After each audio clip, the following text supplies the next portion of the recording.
O uso da palavra que tem sido muito comum nos últimos tempos, fascista, para o fenômeno Bolsonaro, a gente entende que o histórico do Bolsonaro, ele já deu algumas declarações bastante infelizes em alguns casos, mas o uso, tecnicamente falando, é equivocado. É claro que no debate político e na militância não importa muito, digamos assim, a verdade técnica dos termos históricos e políticos. O que importa, na verdade, é você agredir e convencer aquele que é o seu alvo, né? Então, você pode chamar um fulano de comunista, você pode chamar o outro de fascista, e isso daí simplesmente tem um sentido meio aproximado e não exato. Tecnicamente falando, o fenômeno chamado fascista, associado antes de tudo ao Mussolini como líder político, era o próprio Mussolini entendia fascismo e definia fascismo como tudo dentro do Estado, nada fora do Estado, nada contra o Estado. E aí, digamos, o governo Bolsonaro aí já tem um problema em relação a essa definição, porque o governo Bolsonaro está trabalhando com uma pauta liberal em economia. E veja, a minha preocupação aqui não é defender o Bolsonaro, hein? Na verdade, eu não tenho nenhuma preocupação aqui dessa ordem. A minha preocupação aqui é simplesmente pontuar um conteúdo técnico da expressão e fazer com que a gente entenda o seguinte.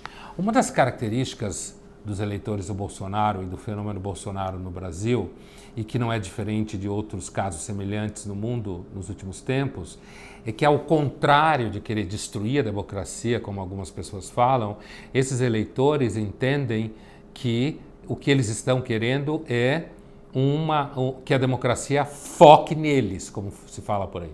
Foque neles. No sentido de que eles acham que a democracia foi, de alguma forma, tomada por elites intelectuais, elites culturais, elites políticas, elites econômicas que ficam fazendo os joguinhos deles em casas de campo, casas de praia, restaurante caro dentro da universidade, em congressos de sociologia e filosofia por aí, ampofes da vida, quando, na verdade, eles estão esquecidos. É por isso que esses eleitores do Bolsonaro, eles estão em busca do que a gente pode chamar de um tipo de democracia direta.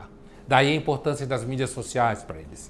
Eles se veem como alguém que está corrigindo um defeito da democracia. Isso não é unicamente minha opinião. Qualquer pessoa que hoje vá em busca de literatura especializada em política dos últimos 4 anos no mundo, sabe muito bem o que eu estou dizendo. O governo Bolsonaro e o fenômeno Bolsonaro não pode ser reduzido ao fascismo histórico.